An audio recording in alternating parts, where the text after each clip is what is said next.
The following is a presentation of the St. Louis Chess Club.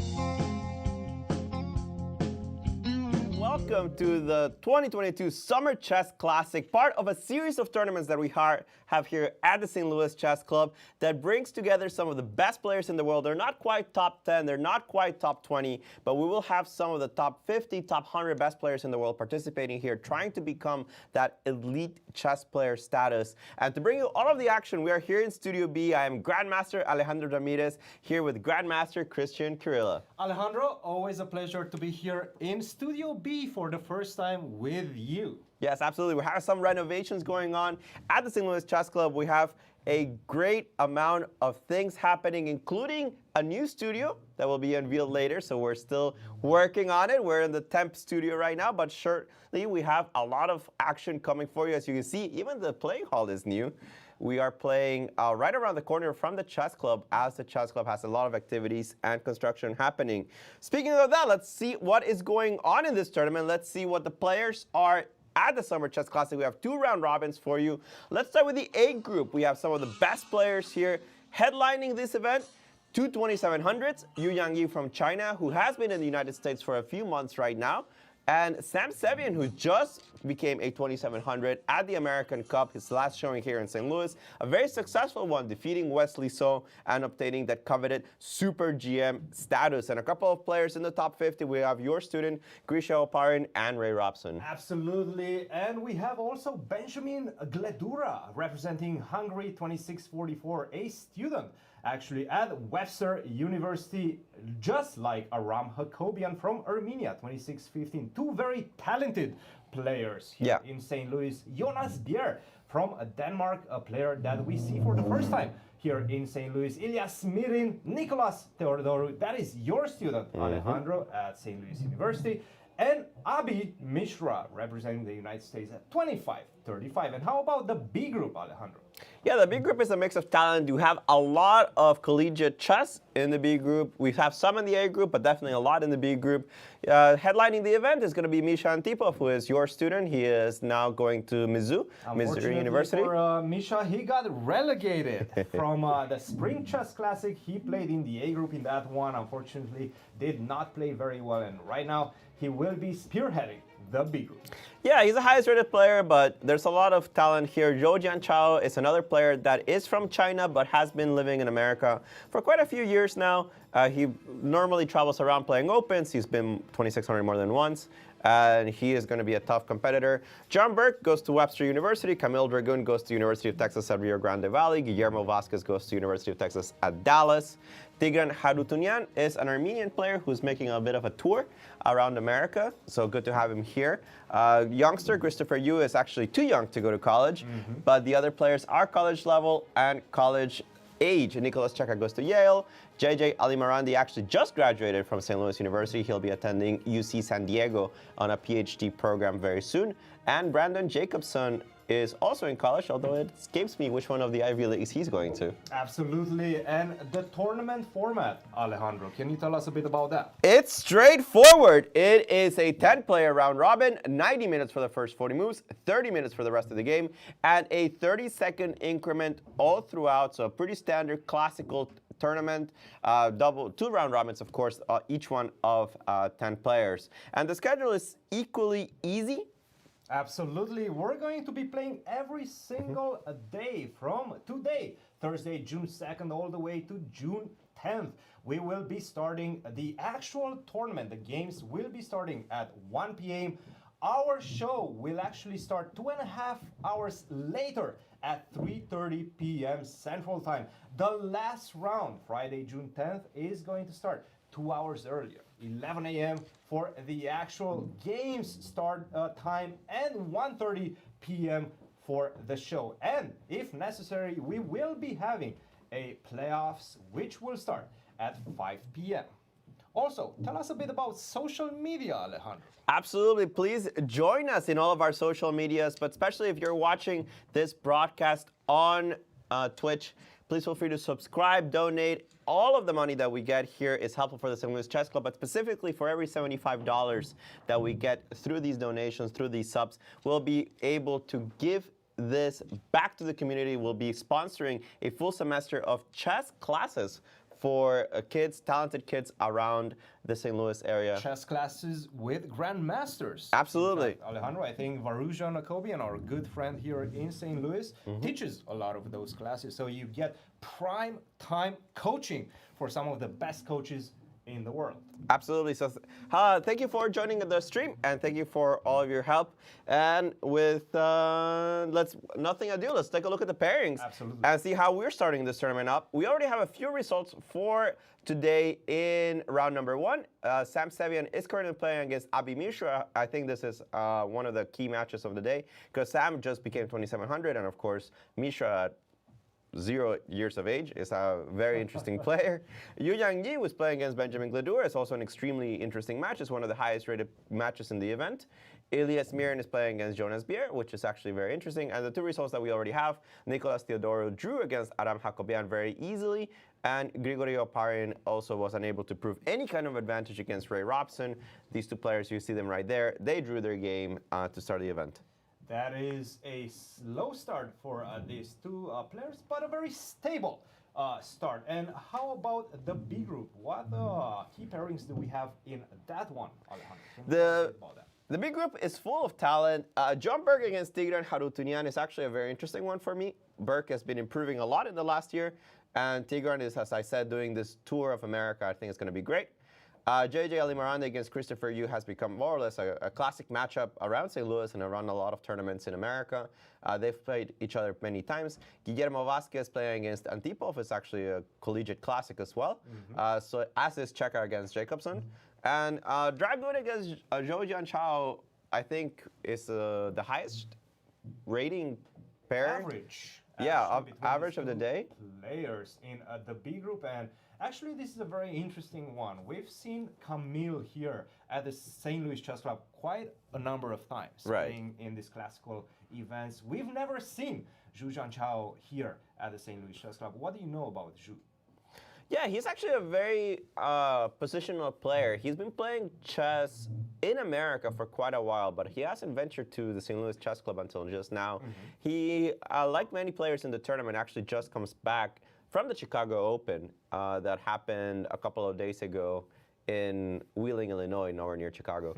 And it was a fascinating tournament. Zhou Jianchao was one of the players that did well. He was always near the top boards. And his opponent, Kamil Dragun, actually had a bit of a disaster. Even though he recovered near the last few rounds, he just lost early against weaker rated players and lost a lot of rating. So certainly something that he wants to wipe out of his mind and come back fully into this event. And those open tournaments are so taxing on the energy levels of these players, because they actually play 2 games a day here at St. Louis Chess Club. You get the luxurious treatment of a chess player. You play only 1 game a day, a very nice and relaxed tournament in that regard. In the open tournaments here in the United States, playing 2 games a day, so taxing on the energy levels. Yeah, it's really tough. People always underestimate how tough double rounds are compared to single rounds. That's the way we call them if you play 2 games a day or 1 game a day. Especially in tournaments like the Chicago Open, where we actually had the exact same time control. There was no skipping of the second time control, put it that way. So that was kind of interesting. But speaking of that game, we can probably go straight into the chess, because they do have an interesting position, and we might as well start with that. Because today the B group is giving us the thrills and spills compared to the A group, as far as interesting chess goes. And let's see how we got there. So yeah, I'm actually we do have a curious. Sicilian in this one. Started off with e4, c5, okay. Knight to c6, queen to c7, and now this idea of playing g3. Now oh my goodness, we know that the main line usually goes something along the lines of bishop to e3, sometimes f4. We've seen Kamil, this position. Kamil actually played against me in the Summer Classic. Really? Bishop e3, Queen f3. Right. So we actually debated this in a previous Summer Classic that I was participating in, and Kamil beat me that time. Okay. So he is familiar. Bishop e3, a6, and Queen now f3, to which became very go. trendy. I played Bishop d6. We played a long theoretical line, and we played an interesting game, but he ended up beating me. Yeah. G3, of course, is the other way of, was one of many ways of dealing with the position, much more positional than some of the other attempts. Much more positional, but at the same time, in general, it doesn't give why the best chance is to get an opening advantage, or at least this is the current trend of the line. I used to think like that, but I actually spent, because I play this as black, I had to spend some time looking at it. It is more poisonous than it seems, and I wouldn't be surprised a lot of people employed in the repertoire. But it is not the most attacking, and it is not the most direct. So some people like to leave it in the back burner. But as a Taimanov player that wants to get double-edged positions, it is particularly annoying because in some positions, white is just better. Absolutely. And not the kind of better where both sides are attacking, the kind of better where you just have a slight edge and you can't do much. You don't get the usual counterplay as black when white gets a long castle. Yeah, exactly. Board, right? Yeah. So it's a little more, I'm not gonna say boring, but it is a little more quiet as an approach. So let's see how we got to this bishop on a7, yeah. Queen to e2, obviously hinting at the idea of potentially playing e5 later on in the game. Castle, bishop to d2, not bishop to e3. You don't want to exchange dark square bishops because that's just going to diminish the potential for your attack later on the king side. Yeah. b5, e5, immediately taking advantage of the fact that the long diagonal has opened up for the bishop on g2. Now, actually, I'm looking at the position, and they just miss the move e5 because it does look devastating for black's position. Take, knight to h7. I mean, knight h7 is a very bad symptom, right? But you have to keep the knight close to your king, right? Because otherwise, I have a feeling some bishop takes h6 is going to come on. I'm actually curious because. And by the way, we are actually not using the engine, so we're just guessing. For this one, we will not be using the engine throughout the event. We want to keep you guys guessing, but we want to keep us guessing as well. Knight to d7. Now, what would you do at this point, Alejandro? Would you go knight to e4, try to get another piece into the attack, or would you? Let's start with bishop takes h6, just for fun, right? Just for fun. They're not our pieces.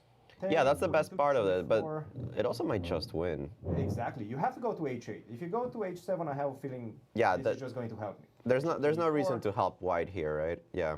And oh, by the way, check this. I was taking a look at rook f6, but I couldn't make it work. Why not? Takes, rook g8. And now with the bishop on e4, I have a feeling that after queen to h5, there's not a good way to defend the pawn on h6. That's what I thought, but you have bishop e3. Oh, beautiful. Yeah, this bishop comes out of nowhere and actually ends up defending. So I couldn't actually make this rook f6 ideas work, but of course, they're so attractive, right? I couldn't make any of this work, to be honest. So let's assume you're actually going to go h8, like a normal person, right? That's also a problem. Yeah, that just, yeah, I mean, you're just down material. Yeah, you're okay. Going to be down a pawn in the endgame with a worse structure. Probably you're not going to save this with black. No, probably not. So, also, I mean, let's be honest, king h7 is a little psychotic. Exactly. So all right. Let's go king to h8. How do we continue? You could just attack this pawn with like queen h5, right? Queen h5. The thing about queen h5, I understand there's king g7, I understand there's king h7, I understand there's all kinds of stuff. But even queen e5 actually drops this e6 knight, yeah. Exactly. Yeah, that's a problem. You cannot do that. I'm just going to pick up and then take on c6. So you cannot do that. You have to go something along the lines of... Yeah, but since I haven't sacrificed as much material here, rook e1 might just win. What if I just take the pawn? You could do that, but I think rook a1 was also good enough. Like, I like this. Where's the knight? You don't have the bishop. Where's the bishop going? Actually, h4. Yeah, you just h4. Yeah. I don't think that black saves this. No, this looks quite toasty. inclusive. Yeah. What about king to g7? Yeah, both pawns. Yeah, the question is, do you have better than a draw here? You would assume yes, right? That's rook f6 is a move. That's a tempting option.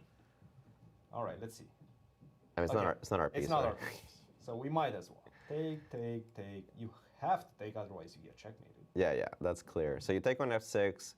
I have options here. I have so many options, it's crazy. How do we start? That's the question. All right, let's take this pawn, right? And Just then see how to continue after this. I can even just play a quiet move such as rook to e1. rook e1, even rook f1 is Threaten the idea dangerous. of knight d5. Yeah, rook d1 is dangerous, rook f1 is dangerous. I mean, black is never better. No. I mean, there's no way. There's no But way. okay, let's get back to the game. So this is the reason that the knight didn't go to d7. He saw knight d7. He was expected- like, bishop yeah. takes h6 is coming. I'm going to die. I want to keep the knight close to my king. Yeah. I agree. Knight h7 is a more human move. a4. A4 is the type of move that's easy to underestimate because you feel that e5 will be followed up with a blow on the king side. I love this move. I love a4. Actually, a4 is a very good move. Now, the idea is that if you take, you allow, not only that you're creating some weaknesses Yeah. in your structure, but also you're allowing my rook to get into the attack via g4, via h4. No, that's preparing really ideas that bishop nice. takes h6. Very nicely coming into play. And this was visual, more or yeah. less one of the only pieces outside of, let's say, the knight on b3 that is not playing an active role into the attack. Yeah. I really love this move a4. Now, the question, of course, is what if you go b4? And why didn't he play b4? Because he did take on a4. I think, yeah, Is that the problem? I think this works. Knight to b5. So if you take, setting up this pin on the long diagonal, You have to play bishop b7. you have to probably defend. And what if I continue? Yeah, you can even play queen c4. Honestly, you cannot take on c6. Taking on c6 is kind of bad. But perhaps this is just the easy way. I am a pawn up after all. And the bishop gets to d6. Exactly. I- Simple chess. Simple chess is brutal. Good enough, right? Simple Yeah, chess. it's just winning. It's just two connected pass pawns on the queen side. And I mean, if the knight was somewhere useful, then maybe. But with the knight on h7, there's no way black has compensation. Where's the knight coming? She's not. g5, you're going to get harassed with h4. Yeah, you don't have enough control on the light Have to go squares. something Nah. along the lines of knight f8, knight g6, but No, one no, way no, from no, here. no, no, no, no. That's too sad. No, I like a4 a lot because I think b4 at that moment didn't work. So he ends up taking. That might be the move that he missed. This idea Yeah, of a4. this idea of a4. Yeah. Take bishop to b7, rook to c4. a I was cunning mentioning move. rook to g4, rook to c4 is also an option. Rook to c8, knight to e4. Every single piece. Yeah, it's just from coming white's to the camp is attack. just playing a beautiful role into the attack. Now, give me the pawn, Whoa. but Whoa. at the cost of Whoa. white bishop coming on the long diagonal, setting up ideas of queen g4, queen takes g7, knight to everything is coming your way. Yeah, Queen to b8. this move queen e5 that was just played, it's kind of like forced bravery. You have to take. You have to take on e5. You have to pray a little that you don't get mated. But if you don't take on e5, you're as good as dead because the knight is coming to jump to d6. It hits every piece. The bishop, the rook, the knight is a F6 monster. maybe Knight f6 also a problem. So you just take on e5 and you hope that it works out for you. It doesn't matter if it doesn't. You pray. You pray. Absolutely. There's nothing you can do about it. The problem is that I have a feeling white's moves are also quite simple. But where's the win, right? That is the main question. There's so many tempting options in this position. If I'm Let's try to calculate. let's try to analyze this as Grandmaster first. Like, what are the candidate moves, right? Like Queen G4. Queen G4 attacks, lands checkmate. Knight F6 doesn't really work, but I still consider it. Bishop G7 I consider. Then, if none of the direct ways work, you start considering Knight BC5 because it attacks the bishop. It also threatens Knight D7. So this kind of hops are something that Grandmasters consider very quickly. All of this looks very logical. So we always start calculating the most forcing, which is Queen G4. Right. Queen G4 attacks G7. It's checkmate. It's a mate in one. It's mate in one. And the main idea behind this move, why we calculate it first, is that we see that after f6, you can just simply take on f6. Yeah, take on f6. Not take only on that, e6, you can also take on e6. But taking on f6 probably just Ends the game. destroys black's position. So f6, not possible. What is another way to defend against g7 interposing something Yeah, on this diagonal? I think Either the pawn 95 or knight. yeah, 95 might be the issue, right? So 95. That comes with tempo. That's the problem. That's the problem. It's a nice tempo because the rook is hanging. I'm not taking it with the knight, And obviously. if you take, I can probably take. I think this is bishop fine for d5. black. Maybe more than fine, right? Remember, we did sacrifice a pawn to get here. Yep. Bishop e4, knight f2 is a threat. It's like a very real threat. Yep. So I don't think I have time to do anything. No. Nope, this doesn't Queen look to right. g4, we eliminate. We cancel that. I don't think that's going to be the move. What else Well, knight c5 looks very logical, and actually knight c5 was played. is on the board? Yeah, but- Activate the last piece. That wasn't. You mentioned it. You mentioned it yourself. The knight on b3 wasn't part of the attack. It's the last thing preventing us from killing our opponent. Yep. So let's bring him into the game. And by the way, how are we doing on time? 23 minutes for Dragun, building up a nice time. Yeah. Differential 13 minutes and 50 seconds and counting For Zhou Zhou Jianchao, who needs to defend accurately. Yeah, and it's hard to do so. What move are they? Oh, 21. They are so far away from move 40. That is a very good question. And they do get a 30-second increment starting from move 1. But up to move 40, I mean... Yeah, that they're on their own. Yeah. Right now, you're on your own. With the black pieces trying to defend the position in which every single white piece is attacking. Yeah. Everything's a threat. Every single piece that you have in this position is threatening something. And it's very hard to play against such initiative because you're not creating threats. Knight takes b7 is a big one also. Knight b7 is a huge threat because knight d6 follows. Knight d7 is just equally as good of a threat, honestly. So let's say you try to defend this d7 square. Yeah, right? rook d8. It's one of those moves that is definitely high on the praying schedule. Man, like rook f7 might work. Queen g4 might just be much stronger now. What is happening here? I mean, the chances black survive this are low, but I mean, I would consider just taking on b7 and going queen g4. Setting up this nice... Yeah. And the difference here is that you don't have knight e5, right? It's a very big difference. First of all, I can just simply take. You just take, yeah. Knight anywhere, knight f6. So if you go e5, you might have to. There's so many things. There's so many things, right? Man, I don't believe in this. Although probably just a simple. Knight c5 is good, but I'm wondering if I have something better. I just didn't find it. I mean, I'm trying to be fancy, like knight d6, rook takes, bishop takes e5, but then this is how I get. Let's do it. Oh, like this, yeah? Maybe Why like not? Because if you take with the queen, I have a feeling that knight f6 is also an idea. Maybe not immediately, but later on in the game, for sure it will be. I don't like putting the queen on that diagonal, but maybe I have to. And just try to go queen to g6 here, right? No, this might hold, actually.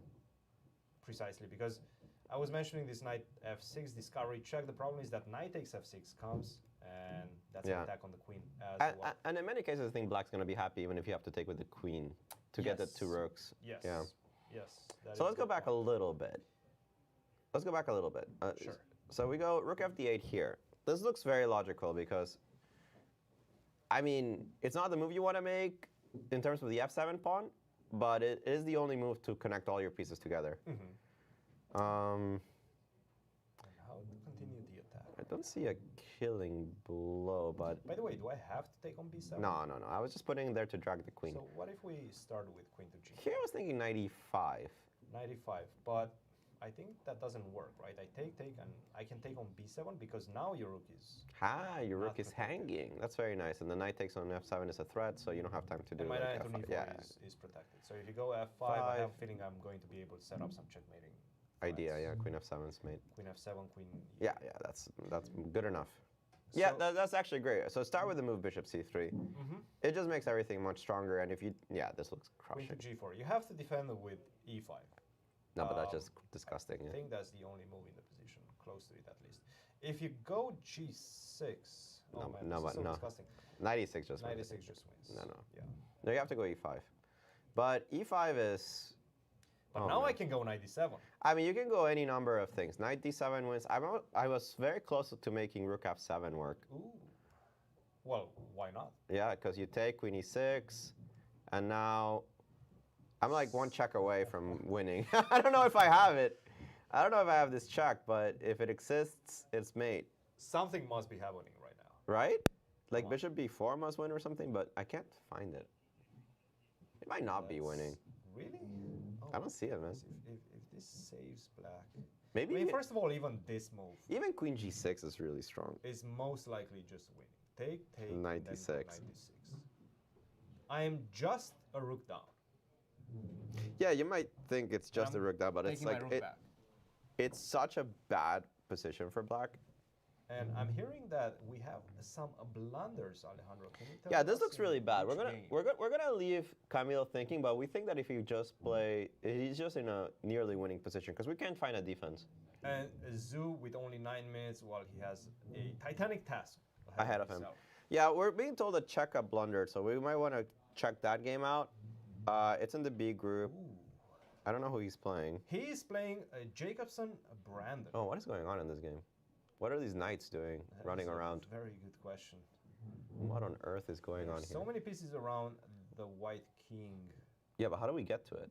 It's kind of the Okay, same. first of all, how are we doing material-wise? I think it's white's up a pawn. White is up a pawn. Black has the option of taking the exchange with knight takes d1. It does. I don't know if I want to take it though. But probably you don't. So my guess is that the first thing we need to calculate is some knight takes on h3. Yes, I think we calculated that first, right? Takes on h3, doesn't matter Just which to one. make sure that there's no... I don't think it matters which one you do here. You take on h3. Do you take on h3 or do I you want go I want to look at take on h3 first, Okay. just to get it out of the way. So you have to take. You have to take. I take back, and I think you. Threatening a nice checkmate with queen h2, queen f2. Yeah, I think you have to go rook e2 because if you go rook d2. Perhaps rook d2 also somehow. No. My main point is that you cannot go queen d2. Right. Queen Yeah. d2 is met with bishop d4. d4, and this is actually just a win because Yeah, you I don't have queen f2, but I do have just a simple g2 Check. followed by g1, getting And another the- queen, and I'm probably going to checkmate here. Yeah, the queens are pretty good. 2 queens are good. 1 queen is very strong. 2 queens are even better. So you cannot retreat like this, but I think rook e2 holds everything, right? It does. Kind of don't see So it. you can try to go rook to e8. But now we're just fishing, I think. We are. Yeah. Let's So go let's go back. back a little bit. Maybe you take on h3 and go g2, like you mentioned. And now the idea being that if you do take on g3, maybe I have this move queen to g3. You might. How does this continue? I still don't see the killing blow. So rook to... but now you don't have a good No, defense you, of the second you rank. have to play. The only way to defend this bishop is with queen d2, because you go rook d2, you drop e1. If you go to e2, you drop the rook entirely. Let's and the- show that. Boom. Boom. And rook to e2. Well, Boom. unfortunately, there's still a knight on f4. Yeah, so there's boom, boom. So you have to go queen d2. It's the only move that actually defends this bishop successfully. Thing is now what? Well, I have a lot this of... is the easy. Check you have way go to king continue. f1 though, right? But after king to f1, unfortunately, you don't have any follow-up checks. No, I don't And if see you it. don't have any follow-up checks, you are a piece down. Yeah, maybe a good way of doing things is instead of going bishop d4 instead of knight h3. And you have to go king h1. I don't think there's a choice. King f1 maybe, yeah? Well, king f1, queen h2. Take. No, that's mate. On g2. Oh, I cannot take that. So it's a good point. How do That you might do just win, this? actually. Queen to g1. I don't think you stop it. I cannot take because of queen takes g2. think it's just mate, actually. Yeah, there is no good way to stop that. And you do go have to to h1. And here I was thinking bishop f2. Thing is, I forgot that rook g1 actually pins my my queen. So I can't go like knight g2, queen h3. It just doesn't work at all. Unfortunately, queen h3 is It's illegal. Yeah. So I don't know. I actually don't know where the killing blow is. So, and let's remember our, let's remind our audience, we are actually not using Engines. any engines right now. Which I think at this point they kind of figured it out. All right, so g2, bishop takes g2. And maybe it's not knight takes h3, by the way. I mean, Yeah. trying to make this We're work. just kind of guessing at this point. Yeah. Perhaps just simply, what do you do after rook to e8? I'm just gonna take it slow. I'm gonna be honest with you. The move c5 looks so sketchy. Like I just noticed what White's last move was, and the idea of cutting this bishop from the defense is So, just such a crazy idea. The idea was queen to d6, knight to f2. Yeah, this Now bishop c5. Really? c5. I mean, What's the point of this? no, I mean c5. You pawn wants to go to wanna go c7. c6, I guess. Yeah, your pawn C6, wants to go to c7, but you're not gonna get there. I mean, you're definitely not gonna get there. This bishop is just out of the game for one important tempo. I like your idea actually of taking on h3, g2, rook e1. I don't know, rook e8. Sorry. I don't know if it's the only idea, but it's pretty compelling. Because So, I mean, you are hitting the rook. if I do continue with rook to f1, you're saying that, okay. But knight e2 looks knight to deadly. e8, that's fine. You gave a check. But then what? Yes, that's more than a check. It's Because bishop e5 is also yeah, bishop e5 is an issue. Now with the rook playing an active role into the attack, you can support bishop to e5. Yeah, yeah, maybe rook to e8 might be somewhat a problem. Because if you have to lose a tempo. Yeah, you Without a cannot. rook to I don't think you f1, can take on e8. You probably have to take on But, e8, but how do you defend all the threats? There's just so many pieces hovering around the king. Rook to e1, Rook e1, rook e2, queen knight to g3. e2, queen to g3. No, everything's a threat. Boom. Boom, boom. There's knight on a4 and bishop on b6 are simply not playing on the defense, right? Yeah. Yeah, this is terrible. Maybe this is the way to go. And how are we doing on time? 12 minutes for Checa. He spent 6 minutes on this last move, c5, and 19 minutes to find the killing blow right now for Brandon Jacobson. Yeah, no engine, so we don't know what it is, but we expect it to be knight takes h3. We might also think that there could be something else. I mean, you could even start with rook e8, honestly. Rook to e8 first. Yeah. Yeah. I mean, the same idea applies. I am trying to take on h3 and play g2. And I can take it slow, it seems like. It might be the better way of doing things. Just an easier way, right? Because now you have so many threats involving knight takes h3 and g2. So what if I go c6? No, but here I do that, right? I take, and I take, I think I do it the other way around. I think I take on e1 first. I think I take on e1 here. You have to take on e1, knight h3, and g3. The point is that bishop f2, knight h3 is probably working for black. Bishop f2, you mean? Yeah, bishop f2. And now you can even take on f1. Take on f1 is made. But yeah. probably not. Everything's made. Knight takes is also good. The idea being that if you do take with a rook, I do have this extra check that's on just g5. made. Queen is going to land on g2 with devastating consequences. Okay, so this seems good. White looks a bit busted here, not gonna lie. All right, let's continue. Our around the horn for this one, the big group. We're going to continue with this game between Vazquez and Misha Antipov.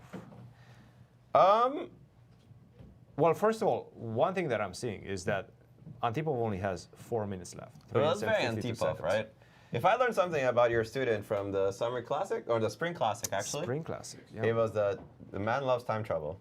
He does indeed. And it definitely doesn't help his results. He just played this move e5, which I have to say, it looks quite dangerous for a variety of ideas. It's very provoking, yeah. And by the way, we do have a result. Ali Marandi versus Christopher Yu ended in an uneventful draw. Yeah, I can't say anything happened in that game, so we're going to leave it alone. Perfect. All right, so what's the situation here, Alejandro? I mean, my original impression is that e5 is such a weakening move, but also it's such a strange move because it opens up the f2 rook. Now you have the idea of queen c8. Something landing on f8. Let's go queen to c8. Yeah, here probably rook d8 it holds everything together, right? Rook to d8, and you're just saying that you have absolutely every single square controlled. Covered. Which is true. I think it is true, and that d4 is hanging, right? So you don't have time to do this. Yes, this definitely sounds like the e5, right. maybe correct timing, question mark? It's still a little scary to play, but I don't see a refutation to it. Because it is a bit sad for white to lose that knight anchored on d4, right? The knight's outpost on d4 is beautiful. Yeah, it's pretty nice.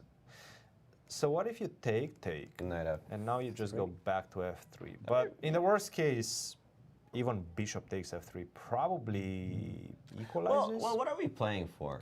I think just equality. Just equality, right? For black. Yeah, the king is too weak. I agree with you. I don't think that black is playing for an advantage. No. I think that bishop f3 might be called for. Worse structure. You do have, the bishop. Let's say, an active bishop. It is a better nice bishop. Central active bishop. Better, let's say better than the knight. Yes, I think so. But nothing else. Yeah, you don't have anything to attack either. Pawn on e3 is in a dark square, pawn on b2 is in a dark square. Well, chess is an equal game starting from the beginning, and maybe chess even is this draw. position is more or less equal as well. Yep. Perfect. All right, Vazquez Antipov. This one seems to be going into peaceful territory. How about the game between Burke and Harutyunyan? What do we have here, Alejandro? Let's take a look. The game between Sevian and Mishra might finish in a second, but there's no real need to change into it. We'll just finish this one. I think this is the last game that we have in Group B. And this one is looking as if, well, black is up a pawn. The What king is he? on up a pawn. Are you sure? Never mind. My counting days are over. The counting career is done, yeah? My counting days are over. It's been a good run. You cannot take on b7 or b5. If you take on b5, then you just drop The rook. a rook. And if you do take on b7, I have a feeling you're probably going to get I checkmated. get mated, yeah. But Check. maybe I get mated. if you do get your king on the h file, I have this extra check picking up a pawn, quite an important pawn, so probably you don't want that. And if you do get on, if you do go on f1, check, and where's the mate? Rook a2? That's another check. I go back. I think queen And h4. even if it's not an immediate mate, I can just simply take on h5 with checkmating threats.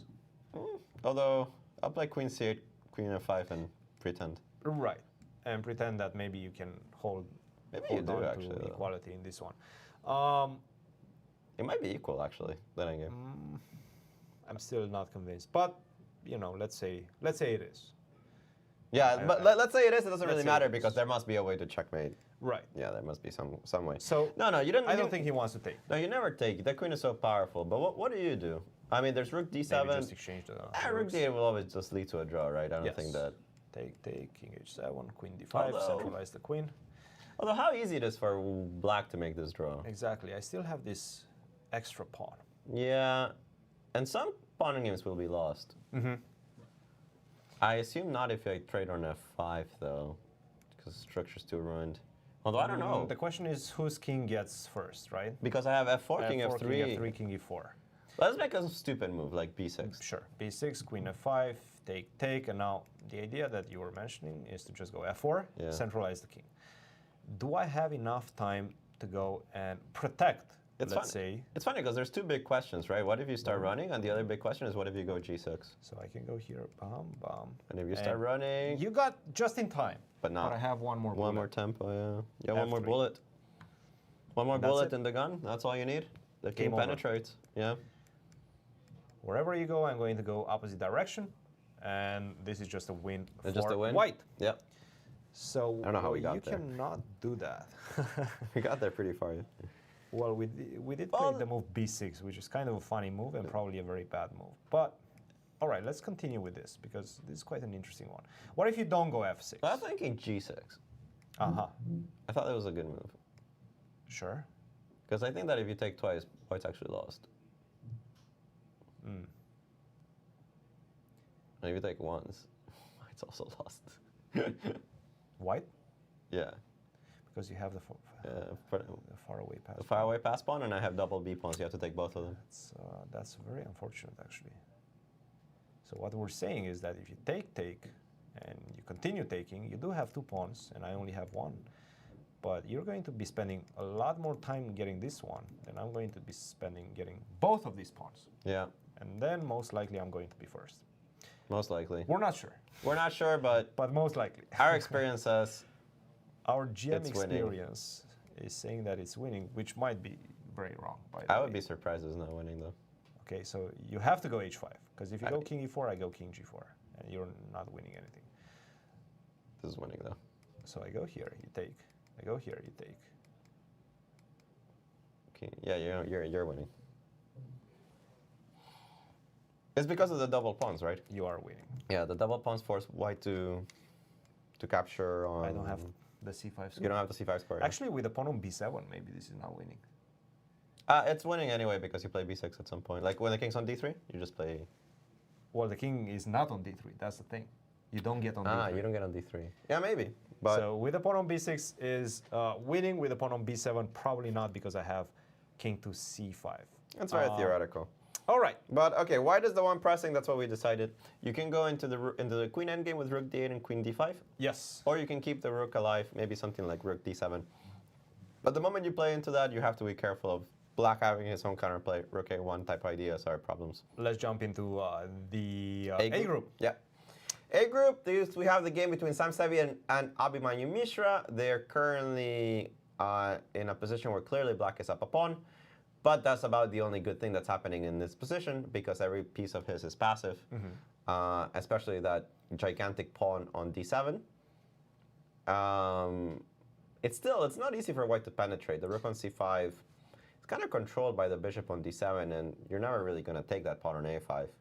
Right, and whenever, even if you do get to the pawn on c6, you're probably going to exchange too many pieces.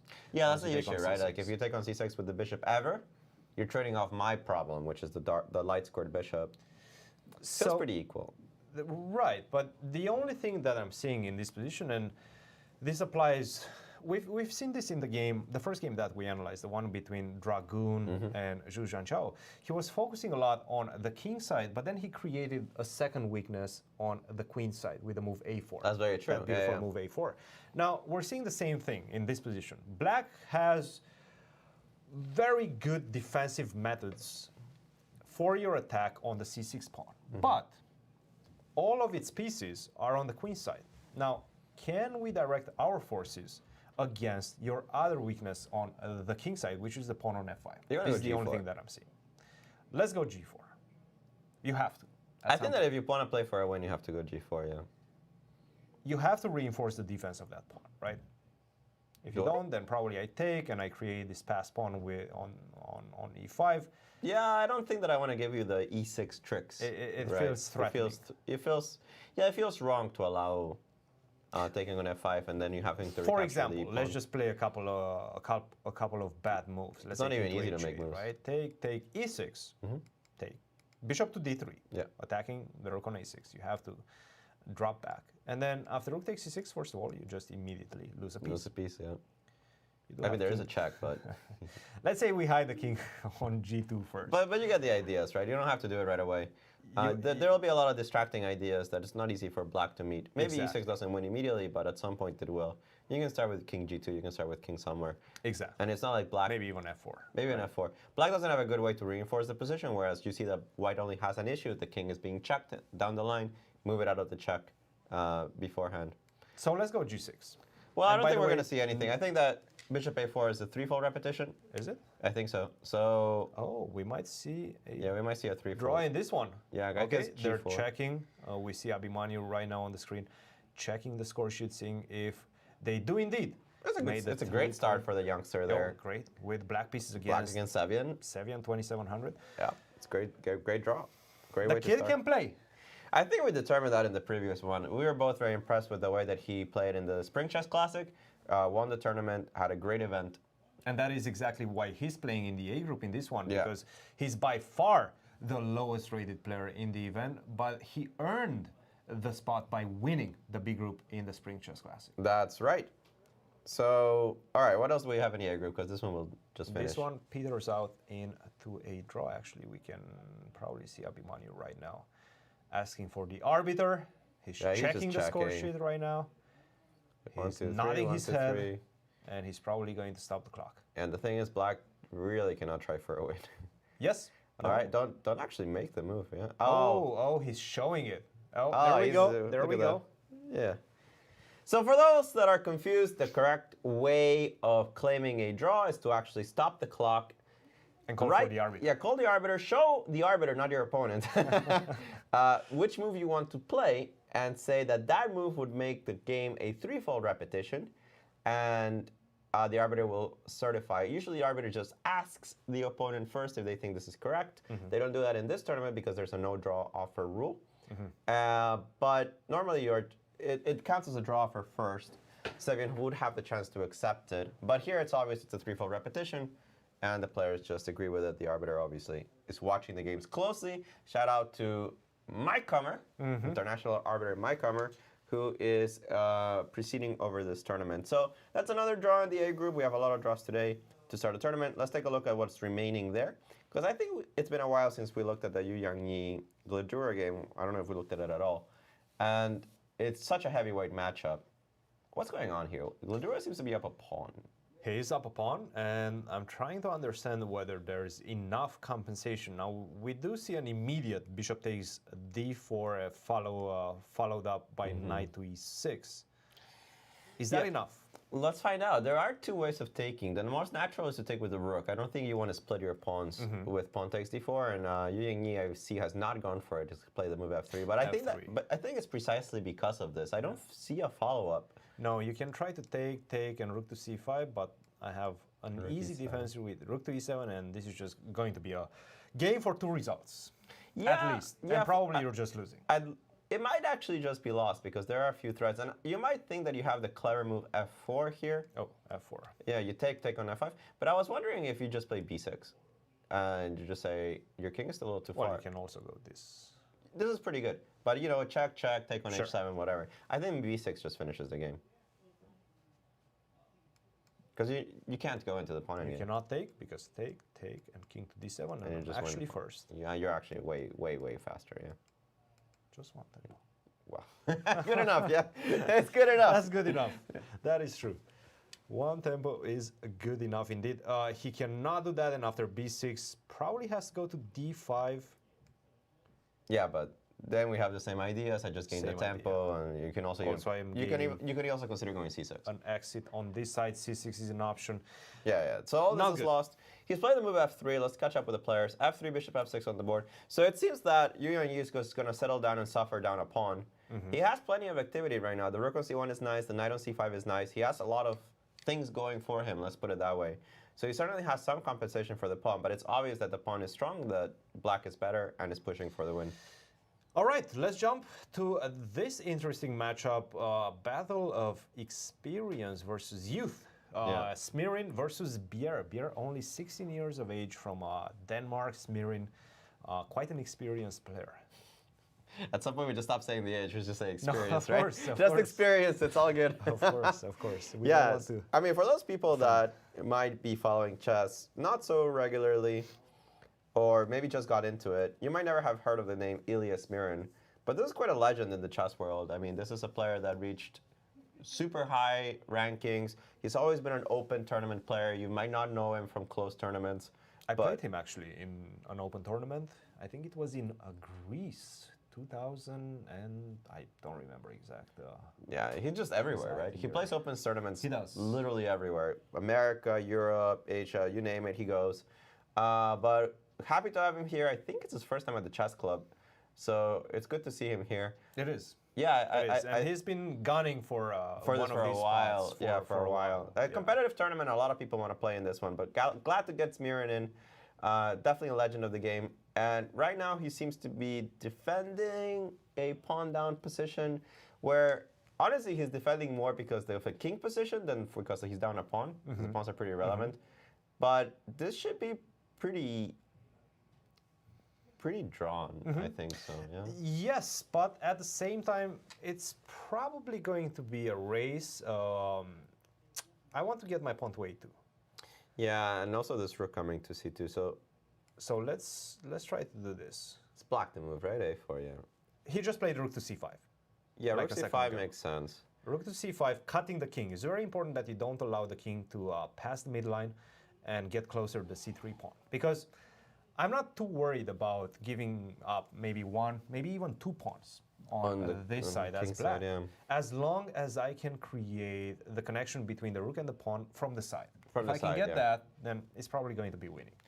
So I do like this move, rook to c5. Now a4 seems like an automatic almost. And yeah, I don't think. I mean, you never play king g6. I mean, I think a lot of our viewers are like, why not king g6 and defend your pawns? But you're not winning like this. This 3 versus 2 never win. And what it's going to end up happening is that black trades the a pawn for the c pawn, and the game just ends in a draw. It's all about these 2 pawns. It's all about those 2. Nobody really cares about the king side right now. So rook c5, a4 makes a lot of sense, and I think that he's going to just play rook a5. Sure. Which is the usual way you handle these positions. You want to put the rook behind the pawn. That's what they teach you in Grandmaster school? In some school. But this looks pretty drawn, right? Because, I mean, you just get my pawn to c5. I'm not really sure how you make progress. I don't even know if I want to get the pawn to c5. I just want to do it because I'm lazy. I'm a lazy GM. I don't want to calculate anything. I I just wonder if my setup with pawn on c5 Typical. and a pawn on Typical. f3 is just a draw. All right, so I'll give you a check. Yeah, and yeah, sure. And I'm going to try to be smart about it All right, sure. and go... Do I want to go h4? No, I'm Sure. going to go a2. And I'm gonna go not smart about it. I'm just gonna go c5. Perfect. And here, maybe I get zugzwang. I don't know, but I have you exactly where I wanted, Alejandro. that's great. I'm going to go h4 now. And now I assume that if I play like f3 or something like this, I eventually lose. I'm going to try to get you in a zugzwang The zugzwang, situation. Yes. So what we're talking about is c6, king to d6, you defend the pawn, and now I just simply go king to c7. Yeah, the And funny I just thing, wait. The funny thing is, this is still a draw, right? I just give up my. I just give up. You c6. give up the c6 pawn. I just give up c6, yeah. But at some point, will I have h3 with a king on e3? And you take on f3. Yes. Maybe. Maybe actually the move f2 is just stupid. So- f3, sorry. Let's go into that line because this is quite. The idea being that you can never go, and this is why I play the move h4. You can never go king to h3. After king to h3, I just Yeah, simply rook give you a h1. check, followed Promote. by a1, and you lose. By the way, I made a huge blunder. Apparently, Smirin did play the 2019 Spring Classic. He did. Yeah, I'm gonna make a mistake there. Shout out to Tony Rich, our organizer and overall man that does everything around the club. He's informed me. Oh, excellent. Excellent. Smirin did play. Excellent. All right. So, what do we have? After rook to c5, 2 minutes and 46 seconds for the youngster try to find something in this position. It doesn't seem like there's much. No, I don't think so. They're closing on a move 40, so I mean, time pressure shouldn't be an issue. But I can't imagine that against a player as experienced like a Smirin, you end up winning this hand game. Black is the one with chances, but Let's get back to this Ooh, my goodness. A lot of things have changed. So, after bishop to f6, we actually saw this move, bishop to d4, a move that we were considering a move ago. it's a strange time to do so. Trying to understand why. Why did he do it in this move order? Because now knight to e6 doesn't attack the bishop on g7 anymore. So I have options. I can Yeah. go rook to d7. Which is a better version than the previous one, Exactly. right? Or I Or can go take on rook b4. takes b4.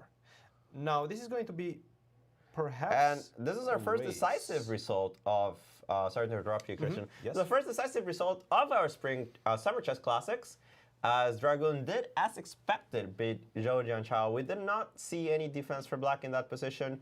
He collapsed a little quicker, perhaps, than we thought, but not too quick. I mean, his position did seem. We will be destroyed. having Mr. Dragun explaining his thought process in That's great. this game and this beautiful attack in just a few minutes. Now, Oh, that was a beautiful finish. beautiful, absolutely. And Oh, I well, was we should actually switch to it because it was just such a pretty finish at the end. Yeah.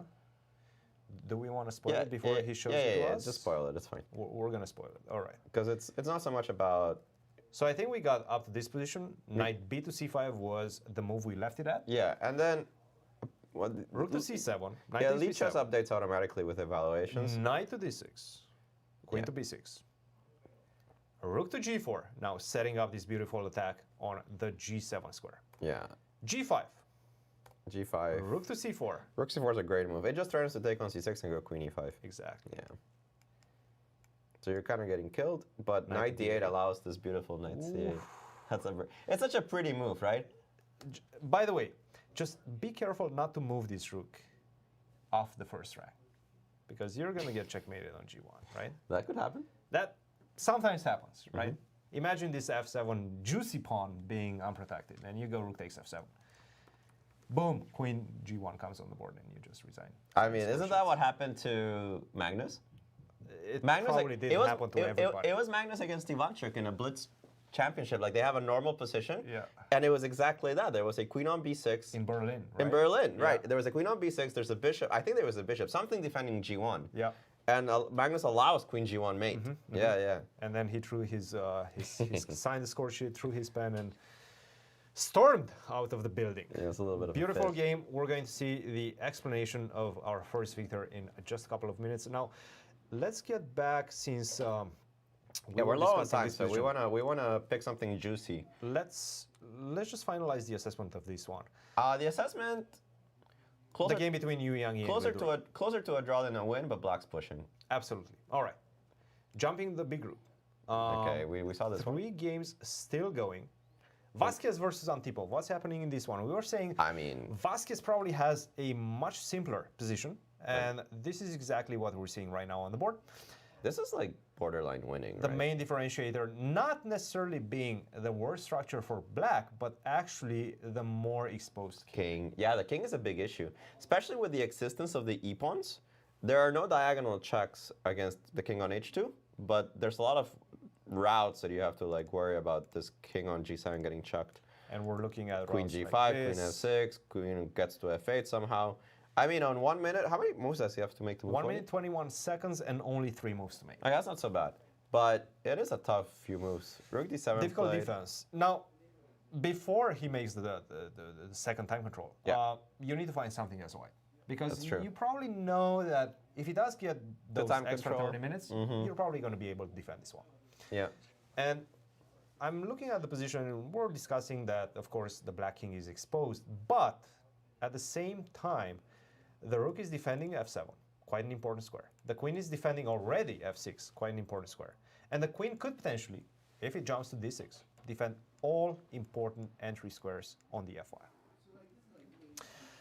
Quite an interesting position, and we will actually have our interview in just a few seconds. So we're going to be looking at this position for the time being.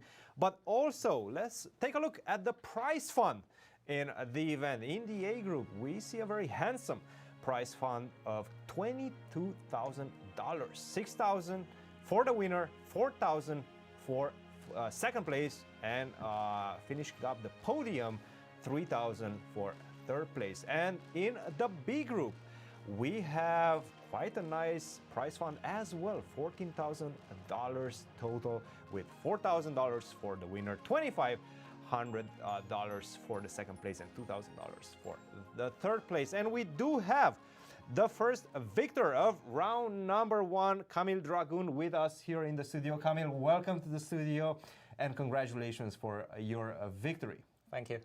Now, tell us a bit about this game. You are starting off against one of the toughest opponents in the circuit here in the US, Zhou Jianchao. What was your strategy going into this game? I didn't really have a strategy. I just kind of chose the opening before the game. I decided that if he goes for Paulsen, then I will play the system with G3. Because he usually plays Sicilian with D6. So this is quite rare for him to play. He generally goes D6 at move 2. Yeah. And his main option, I would assume, is something along the lines of the Najdorf, maybe? Yes, I think so. I didn't want to allow Najdorf though. I wanted No to Najdorf. play the lines with Bishop B5. You don't have to tell us too much. We do still Yeah, have a lot of games left. Maybe I should, but it's not a big secret. Excellent. And you did decide to go for this idea with a G3. Now, explain to us the general plans in this position. Well, the play of white is pretty simple. You just play Bishop G2, Castle, Rook E1 usually. Those are the moves that you always And play you're going to be focusing on attack on the king side, more of a strategic play. How would you describe it? It depends which system Black chooses. Like, for instance, I was playing this line by Black many times also, and I was playing similarly to Zhou Jianchao, but he surprised me with Bishop C5. I didn't know this line at all. So usually the line that I was playing was Knight D4, Queen D4. Oh, no, Knight to D4 in this position. Yeah, Bishop C5, Bishop F4, D6, Queen D2, H6, Rook ID1, F5, Bishop E3. And H6 to stop Bishop to G5. Now And we get Bishop this Bishop's... E6. Bishop where? Bishop E6 now. Bishop E6. And this is basically the beginning of the theory here. Like, recently also Black started doing something different here. I think Caruana tried to play Bishop E3 and FE. Instead of Bishop to E6. Yeah, something like this. I don't know. It is indeed a Tari versus Caruana game. And I think he does give up the pawn on D6 and then try to play a strategic game. Yeah, exactly. That he Against has the two some pawns. compensation. Then. Poor structure, bad bishop. But he decided to go bishop to c5.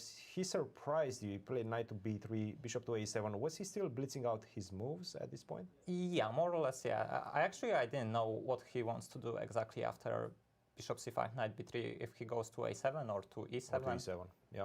And after bishop e7, I thought that we'll transpose to somehow to some theory, like after f4, d6, and I didn't know about g4 here or king h1, maybe bishop e3. Like it does seem like there's actually quite a few games in this position. Yeah, it just I have no idea what's the move order here. So he played bishop to a7, and you decided to go king to h1. Makes a lot of sense. Tried to go f4. Now, yeah, where was his big mistake? Where did you feel like you're taking over the initiative? When he played knight h7, he surprised me a lot. Like all the way to here, you got e5 in. Were you surprised that he allowed you to play e5? Well, yeah, he was thinking here. I thought that he has to go knight d7, but I don't know if he's not getting under huge attack. Here, for instance, I have a lot of moves. Like one of them is bishop h6. I don't know how good it is. We were trying to look and understand what's happening in this position. We couldn't find the capitalizing blow in this one. Like queen h4, king g7. And right. Yeah, I thought about that. This might be simply a repetition here, but I don't know. I have also Maybe moves rook like f6. rook f6. Yeah, but So you have to defend with rook h8. If you take, you're probably going to get checkmated. Yes, you are getting checkmated. Queen takes h6 or queen to g4 followed by queen to g7. Now, after rook f6, rook h8. And then maybe you can just simply go rook f4. yeah, I can follow. He can take on e5 somewhere, and yeah, like all my pieces. Like I need to somehow to connect the knights, I guess, to play something like knight e4 somewhere. So what if you take, there's a check. That's the problem. Maybe take on f7 also Take here. and queen Like f6. this is not really in my style. Crazy position. Crazy position, and you were worried, you say, about knight to d7, or at least you couldn't see the finalizing blow. He surprised you with knight to h7, playing passive, let's say. Yeah, the advantage of knight h7 is that the king is safe, but the knight is completely out of play.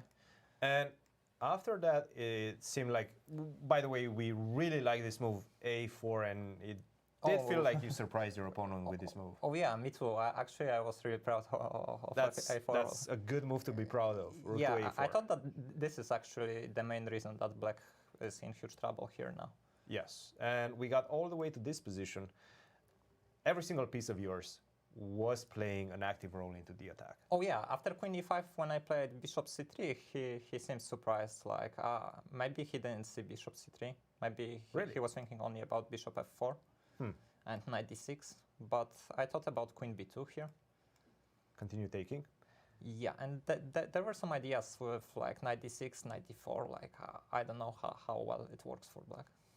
Absolutely. But you played this move, bishop to c3, yeah, surprised your opponent, but it looks quite like a natural move. Yeah, it's a very simple play for white, and all my pieces, they're like, they cannot, they don't have better squares basically, and yeah, I don't know how I can improve. Well, I can improve only knight on b3, which I did basically after queen c7. Now probably there is knight a5, and after queen b8 there is knight bc5.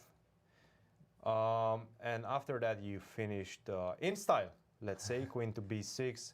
We were saying that you have to be definitely careful about moving the rook somewhere on the f5 because some mates are coming on g1 at times. It could be a little unexpected to get checkmated on out g1. of nowhere. But you did find this nice idea of creating some more weaknesses in black's position, rook to g4. I don't think he can play g5. Probably he should play e5, but also like after knight f5, it seems like it would take longer probably. Too many weaknesses. Beautiful start, Kamil. Who do you have tomorrow? I think I'm playing against Brandon. Brandon with the black pieces. Do you have any experience against him? Yes, I think we played twice. I think it's 1-1, something like this. Excellent. Or maybe 3 times, yeah, and it's 1.5 to 1.5. Quite a tight score in that one. A big matchup for you tomorrow. Kamil, we'll let you go, get some rest, get some preparation going. We'll see you tomorrow. Thank you. And we're going to get straight back into the analysis because we still have 3 games pending in the B group and 2 games pending in the A group. And we're going to continue with this crazy game, or at least what it looked like a crazy game a few moves ago between Checa and Jacobson Brandon, because we left it off somewhere around this moment and we were considering this idea of rook to e8 and setting up the plan of knight takes h3 followed by g2, putting a lot of pressure on that rook on e1 as well as the whole e file. Now, Alejandro, you're back. Yes, I am. Tell us about this position. Well, it seems that they followed in what we thought, right? Because Brandon did play the move rook e8 first. We were considering taking on h3, but we thought start with the move rook e8. It sets up all of the difficulties for black in a more for white in a more pressing manner, because now the rook is attacking on e1, taking on h3, and g2 sets up discoveries. So this actually seemed to be the better way for us.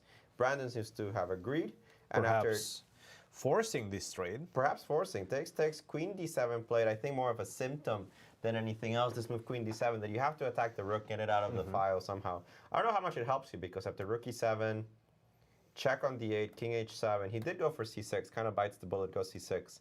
But it invites all these kind of stuff with knight takes h3, and off we go. And by the way, c6, for me, it actually looks like a defensive It move. is a defensive move. Yeah, I know that it's trying to queen the pawn, which is also nice, but it more about involving this bishop, right? This bishop back on the diagonal, coming back into the game. Exactly. So we see knight takes h3 followed by g2. Takes on g2. The same patterns that we were discussing, rook to e1. Yeah, you cannot take the rook because You're you go probably bishop. You going just to get get mated, right? checkmated at the end after bishop to e5. Yeah, I think bishop e5 just mates you. But that's the problem in the game as well. I If you think go it's the king to same h2 game, yeah. first, bishop e5 comes. And now he has the move. He's played the move queen d4. Bishop to This is d4. actually very beautiful, because had he played queen takes h4, but the queen was hanging, the bishop e5 is a beautiful move. Ooh. Oh, I didn't even notice that the queen is it- hanging. it's actually super, super pretty. Bishop e5 is such a pretty move. Knight e2, or actually even knight to h5. Yeah, surprisingly, even knight h5 works. Just so wins the game because it's it's actually checkmate. It's actually checkmate. Queen g3 or queen to f4, followed by bishop takes f4, or bishop takes g3. It's actually beautiful. That's nice. That's nice. Bishop e5 is a very unexpected and very picturesque Yeah. move. And he plays bishop d4. So right now I could take on d8 if You I could. felt like it. You could pick I up just the don't queen. know if there's anything better, or there's a reason he's not doing it. Because he just picked up the queen. He did. Yeah, maybe there was nothing better though. Yeah, I mean your queen's hanging. So queen takes d8 on the board, and what is the material By balance? the way, just I mean to clarify things. Yeah. What if you take on e1? Where's the mate? I'm not saying there's no mate. I just want to see the mate. Take on e1 here, right? That's probably just knight to e2, king to h1, And queen e1 is easy. queen takes e1, bishop to g1, queen takes g1, Very nice. and that's just a checkmate. Okay, so we have this bishop to d4, probably a forced move, Yeah. to not get checkmated. But queen takes d8. Full Bishop queen. takes e5. Yeah, the thing is, I think I can just take on d1, right? You can. Don't make your life hard. You do have a c pawn. I understand that. Rook takes d1, by the way, came on the board. 42 seconds and counting for Nico Checa. And to be honest, Nah, it just I resigns. think It just he's done resigns. at this point. Yeah, I mean, the thing is, c7, you just go queen d2. Queen to d2. You and shouldn't even defend. you don't have time to go c8 queen because you do get checkmated. Yeah, this game is over. So a nice start there for Brandon Jacobson, beating another strong player that actually I think they're very similar in age. And by the way, we do have bishop takes f4, queen to d4. Not only that, I'm attacking the bishop on f4, but also I'm hitting at the idea. By the way, look at this knight on a4. Such an ugly knight. It never did anything, It's right? been an ugly knight for the past 30 moves. It just didn't do anything. It's funny how one septic piece can just destroy your position, and it does not participating in the defense just changes all the evaluations. Yeah, and I think we will probably see a resignation after queen to d4. You're just down too much material. Even if you weren't getting mated, you're down too much material. But you are getting mated. You can see, actually, on the screen is the game between Yangyi and Gledura. Yes. And since this one is about to end, we're going to move to that game. Yeah, I think so, because this is done. This is done. And Yu Yangyi, well, newcomer to the club. That one I actually did check. He's facing off a tough situation, right? Mm-hmm. So he has a bunch of activity, but currently he's down not one, but 2 pawns. This bishop on f6 is... 2 pawns, but to be frank, rook takes h7 will come next move. Actually, the more I'm looking at it, I'm starting to wonder who's playing for a win.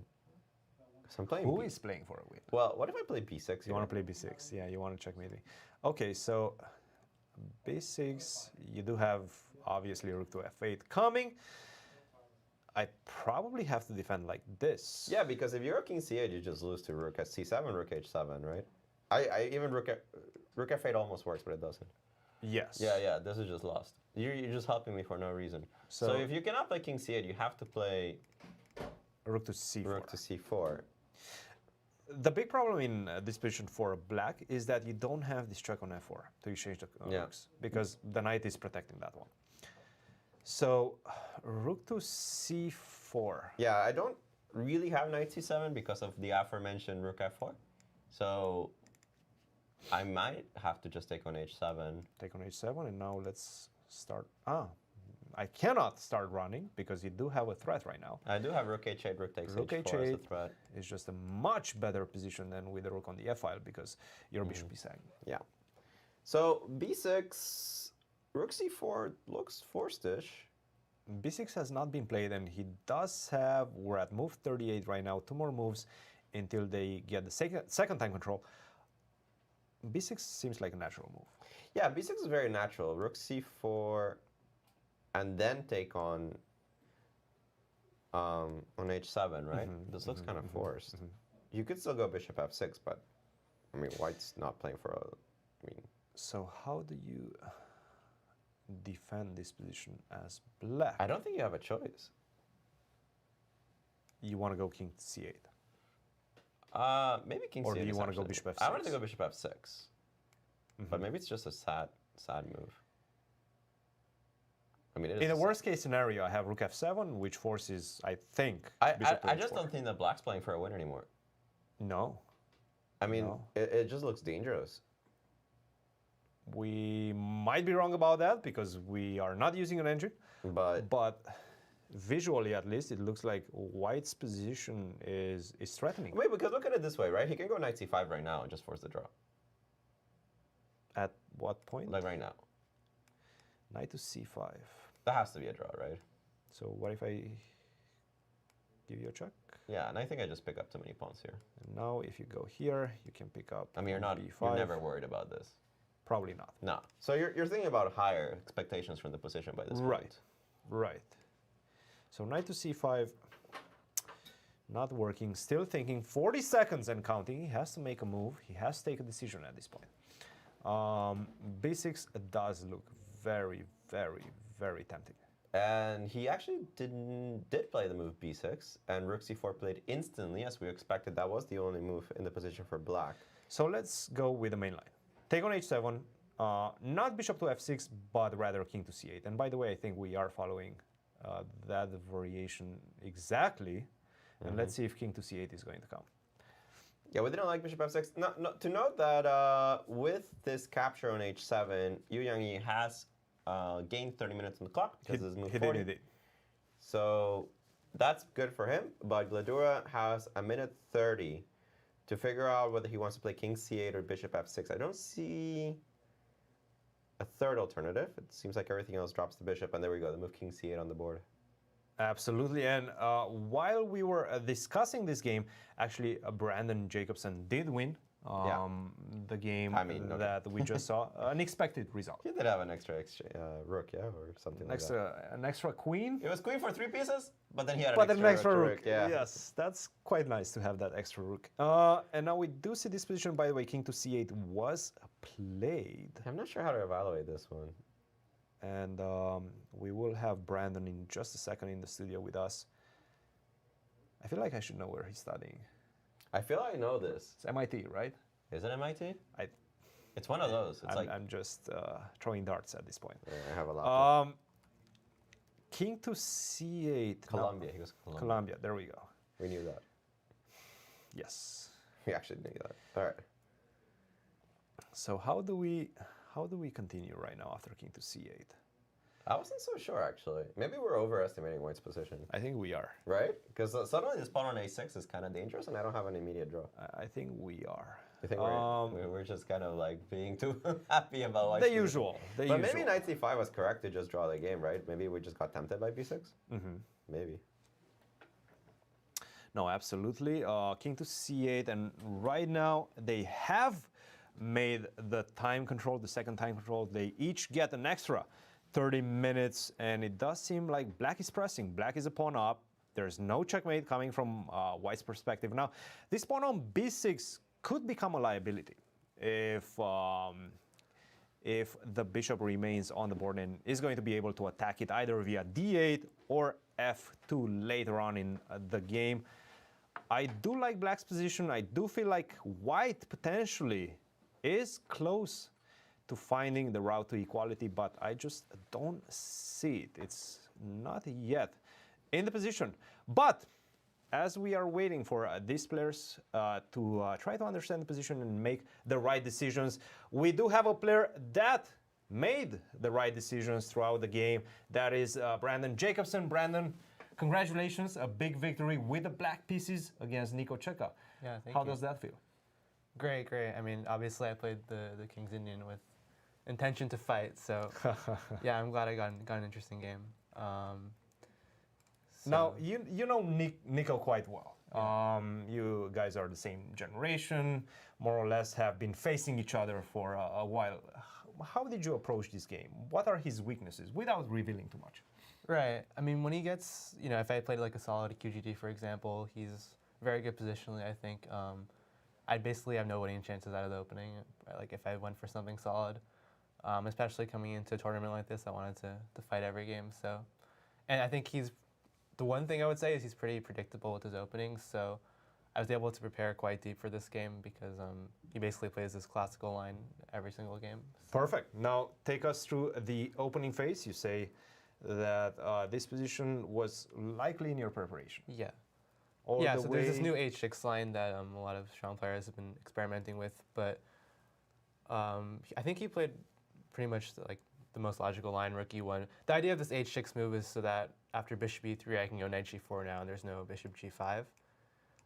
So it's actually kind of uncomfortable for white to find a move, because you don't really want to go h3 ever, and then I take on d4, and then you're going to have to go f3 after. Weakening up all these nice dark squares around the king. Right. You don't want to do that. So rook e1, bishop f1 is the most logical way of playing. Rook e8, rook b1, just sort of improving the position. Yeah, here e takes d4. I don't know if it's been played before, but this was my preparation, and it looks like there's not really much of a point to it. Like, why are you delaying e takes d4?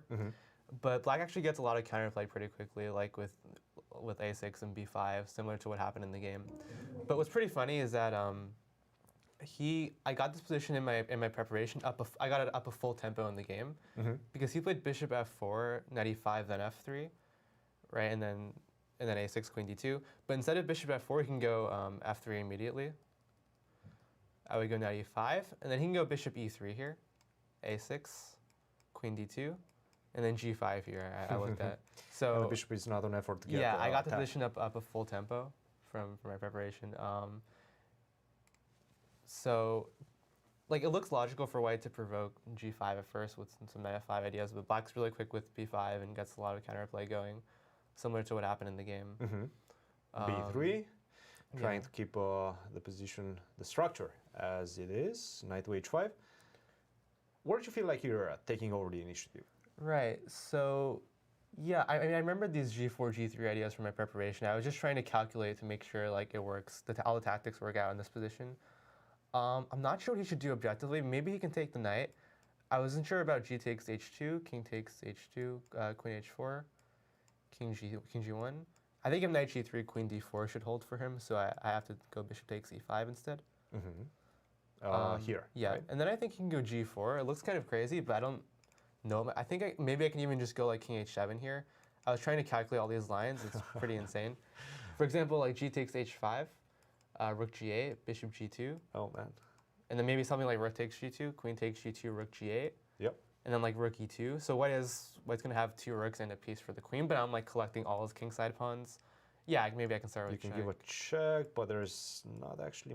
Yeah. Maybe there is. No, take, but now I have bishop to g1. Right. So maybe I should take on h5 at some point and just try to collect all the pawns and play that position, which probably shouldn't be worse for black if I'm going to be up all these pawns. So I was trying to make all these lines work. Yeah, so I guess he was afraid of all of this, understandably. So he played h3. And he played h3, did not take the bait, the knight on e5. Right. Knight to g4, quite an enterprising Kind of a cute way line, of- by the way, after knight g4. Yes. H takes g4. Yes. Queen h4, bishop e2. It looks like maybe he can Making space for survive, but knight the takes king. f4 here. Bishop f3. You cannot take because you get checkmated in 2 moves. So you have to defend with bishop to f3. Right, now queen h2, Check. king f1, queen h1, Check. bishop g1, and knight h3. It's kind of a, Oh, that's a very cute finish, nice. yeah. That's very nice. You don't have a spot on this diagonal to defend with the queen. You are basically forced to take on h3, and after queen takes f3, you just get checkmated. Actually, where is the checkmate? I at least win the You piece probably back. just take, right? Yeah. Take, and then take on h3. Yeah.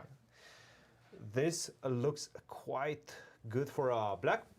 And you guys went in this position, and this is where we kind of picked up your game after the move c5. We're trying to understand this move c5. Now, Right. it doesn't make a lot of sense, visually at least, because it cuts off the action of the bishop on b6. Very important defender. How did you assess this position? So I thought instead of queen d6, he probably had a better defense. I don't know what, but I figured that the queen feels a bit awkward there, like allowing knight d3. So maybe you tried to queen, go queen f3. I would have played like knight e5, and then queen e4, for example. And I wasn't really sure what was going on here. Like I figured I probably shouldn't be worse with all my activity. Yeah, rook e8. But the game goes on, like king h1, for example, just sidestepping any tactics. With knight takes h3. And it's like it visually looks great for black. All my pieces are in the attack, but I'm not actually sure like how to proceed here. Maybe I just play a waiting move like bishop f6, because I want to go king h7. Like so, when I move my knight and he takes on e8, it's not with check. So I can't do that because f6 last move. So Right. just sort of improving the position. And yeah, I mean it looks like a total mess. I wasn't sure what was going on here. But I think after queen d6 and knight f2, it starts to get really scary for him. Quite dicey indeed, and especially after this move c5, you started following it up with a very precise move. Yeah, it rook took to me a e8. while to find rook e8, because for a while I was, okay, so firstly if I take on d1, he plays rook takes. And then if I go rook e8 here, for example, he goes c6. Like, okay, probably black should be better after bishop e5. But queen c5, for example, this feels like a total mess still. The pawn's getting to c7. Like, if I don't have mate immediately, like his pawn is super strong on c7. And he has 2 bishops, and it can go either way. Absolutely. So And I was also looking at, I was trying to make knight takes h3 work, knight 2 takes instead of rook e8, yeah, and g2. and I think we were actually looking but at I don't this, think I have and more you than went a rook e8 here. here. Wow. By the way, we don't have the engine. Okay. We did not look at it with the engine. We were seeing this position, and then we saw your rook e8, and we said, okay, rook e8 is probably much more comfortable. from your Right. So can I perspective. go queen d2 here? Yeah, queen e2 and some maybe bishop to d4. Yeah, I mean, another thing I can do instead of rook e8 after bishop takes g2. Yes. I can go queen g3. I think this is like, yes. I think this is a draw after queen d2, bishop c3. Not bishop to d4. I Bishop to c3. think you just go king h1. I don't really see a follow-up there. Take. Queen c2, knight takes c2. h3. And if king f1, I always have queen f4, so I should just repeat here. Just and just a draw. yeah, so this was sort of my backup option if I didn't find anything else. And I think this is just perpetual. But yeah, rook e8 is strong because I mean, the reason I rejected it at first, like, this queen c6 looks like it just kills rook e8, but I can take on e1 anyway. Queen takes a8, king h7. I just taken g2. Knight, that it? bishop d4, I think. Bishop to d4 right now. And then hide the king, no more checks, and some checkmate is coming. Right. Knight takes h3, followed by knight to f2, and there's no way to defend against that. Very nice. Very, very nice. And he did take on e8, and after that, it felt like smooth sailing for you. No way he's going to be able to defend with only the bishop on f1 against so many of your pieces coming his way. Yeah, by the way, I didn't see like this rook e1, bishop e5 idea for a while. So my original plan was to go queen g3. Here. Yeah. queen d2, and then rook e2. I mean, this I'm sure is winning too, but I was getting low on time, and I was like, okay, he takes on e2, he goes king f1, he has a pawn on c6. Like, I was sort of panicking his king can run. If I'm not mating him, then maybe he can go c7 at some point. Like, Right. But yeah, then I found rook e1, and then Very nice. just game over, I think. Brandon, a great start for you. Ideal start with the black pieces against one of the top players in the event. Who do you have tomorrow? Dragun, I think. Dragun. He started off with a win as well. Good luck. We're looking forward to see you tomorrow. Great, thank you. And as we were discussing this one, well, everything is still in play in this game between Yangyi and Gledura. And after king to c8, as we were expecting, no move has been played. Because it's a critical moment in the game. White has to find a way to potentially equalize the game. Probably not much more than that. And Alejandro, Yes. what were you looking at during your break? I was fascinated by your interview, Cristian. It was such an exciting position that Brandon had there That's great. against Checa. It was just crazy. Great position. And there are a lot of little details we missed, right? This bishop c3 actually was very interesting instead of bishop d4. Because you don't have any squares for the queen. For the queen, yeah. It's very, very cool. So here I still think that if this doesn't quite work for white, that perhaps b6 was actually just a mistake because perhaps we overestimated white's position. I still think knight c5 made kind of an easy draw. And he did think for a very long time. At that point, Relative to what he had left. We yeah. were playing b6 as an automatic, but it wasn't actually an automatic. And as we were discussing, maybe this pawn on b6 is going to become a liability. Yeah, I expect so. Because right now, if you allow my king to get to c6, that's a problem. And It's a huge problem, and how do you defend? right, because white's plan is pretty easy. Black's plan is pretty easy, right? You actually do just push the pawn. Yes. Because it doesn't really matter where it is. There's no real forks or ways to catch it. No, and okay, all of white's pieces are looking threatening, right? Yes. Active position. The problem is that you don't have a great way to relocate this knight from e6. And whenever you give a check on the 8th rank and allow the king to go to d7, the knight on e6 is almost trapped. Yeah, yeah. Not trapped, but almost trapped. It actually doesn't have a great amount of activity. No, not at all. I have to say, I'm really liking Gledura's position. Now, this endgame is going to go on for a while. Let's see what's happening in the game between Vazquez and Antipov. And Antipov did make the time control, and he has this position which does seem quite close to equality. That looks like just a draw, right? You'll take on e4 or something like this. I'll go rook behind the pawn somehow, either with rook d3 first or rook d3 not first. I think rook d4, rook a4 maybe. I think you take on e4 immediately, because if you take on a5, maybe the draw is easier. You mean at this point? Yeah. For white? For white. Right. You might as well take it, I think. Yeah. Take. Then I think either you'll take or you'll go rook d3 first. Take. I don't think it matters too much. Rook to e5. And I mean, at this level, this should be quite easy. Yeah, right? this should be quite easy.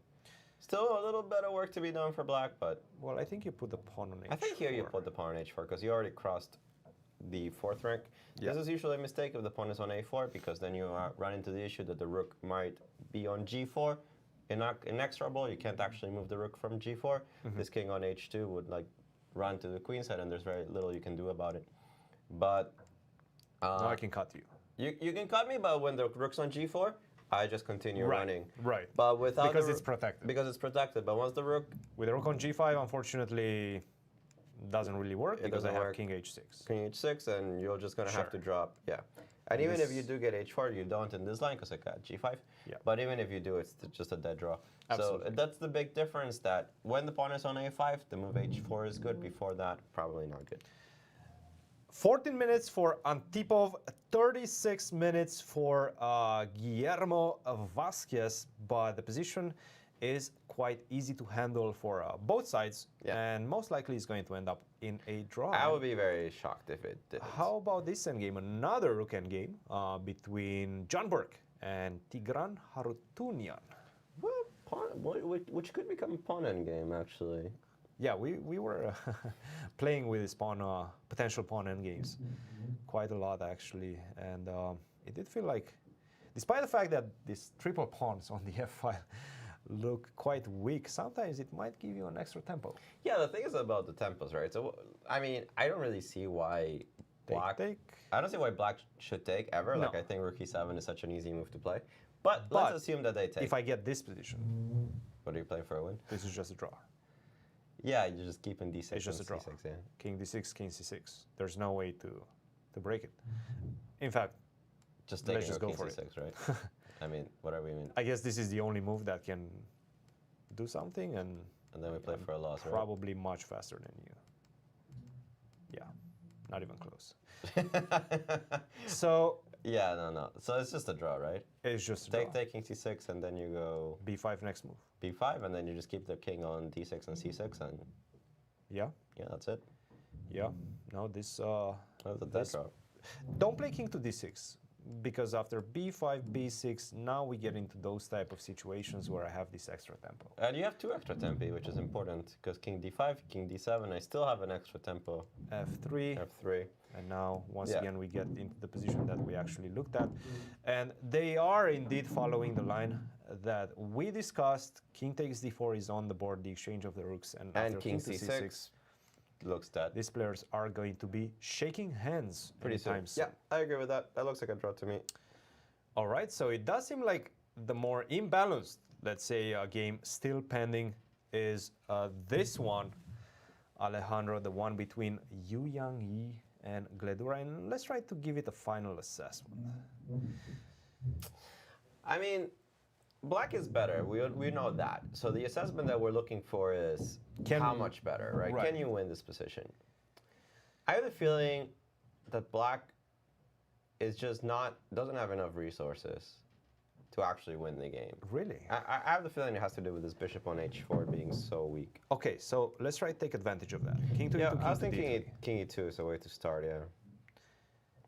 And if I do continue with rook to C6, so you are looking at ideas such as king to D3, destabilize the rook, which has to stay also on the C file to defend against rook to C7, but also on the 4th rank to defend the bishop on H4, and that's Yeah. impossible. Yeah. So at some point after king to D3, you will probably have to go Rook to C6. C6. Now, do you want to start with rook to C6? Do you want to, let's say, disengage this bishop from the That's the H5 thing, and the right? attack? What do you do with What this do you do? bishop? Because this bishop f6, rook f7 is just have to go back to h4. Exactly. Doesn't really help me. No. So it does seem like maybe the only way to get out of this is, and I do have a feeling that I want to wait for you to go to So D3. you want to play like a5, I guess. Just because I want to have this extra square on E1 for my bishop. Yeah, I Let's assume I can get behind that. A5 can be an idea. King to D3 and now rook to C6. Yeah, okay, so let's go down the lines, right? Rook h8, Rook to C6. yeah, rook h8, Rook king h8, d7, king knight to f8. D7. And now this is a kind of a funny position because it looks like black is losing a piece, but king e7, the rook on c6 is actually holding on to g6. And it also looks like there will be a check, like rook h4, king f8, check, pick up b7, but actually your king's on g7. And after king takes f8, rook h8, you actually don't get my pawn. Nope. And I get two connected pass winners. That being said, This could be... this could just be... But then I go king f6. No. I think rook a8. I think rook a8, rook a8 might be. first. Might. Ooh, these 2 pawns, there's quite this is- far I think- from each I think, other, I think right? this is theoretically a draw, but it's a hard draw. It's not going to be easy. It's not an easy draw. I think it's a draw. I'm not going to guarantee anything, but I have to give a I have to give an evaluation. I think it's a draw. Alejandro, Yes. quite a fun day, I have to say, especially in the B group. A lot of decisive results, I two think the B- decisive results. I and think the B group brought it today. I think that Absolutely. Jacobson game was really fun. The Dragon game was really fun. We had a little bit of I wouldn't call them misses, but the A group today was not the most exciting.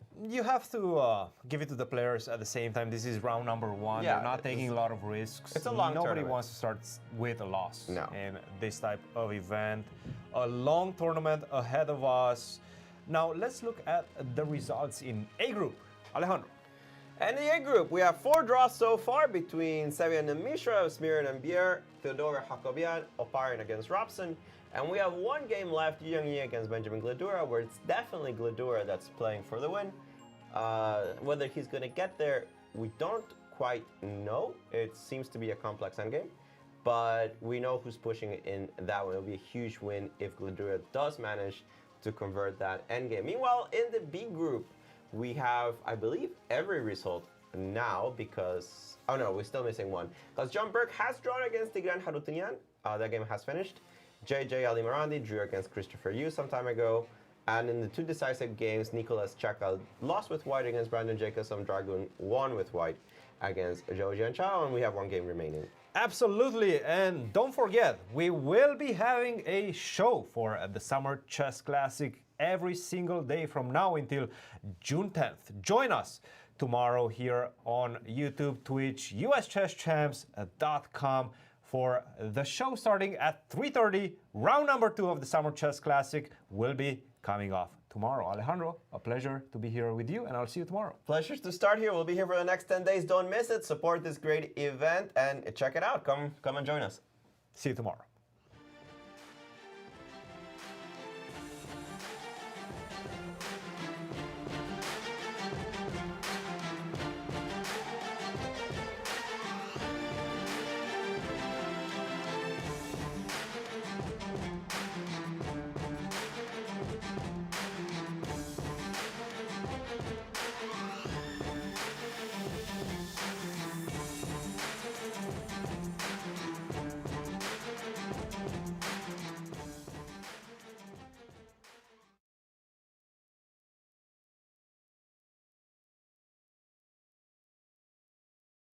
This has been a presentation of the St. Louis Chess Club. Any reproduction or distribution of this content without the express written consent of the St. Louis Chess Club is prohibited.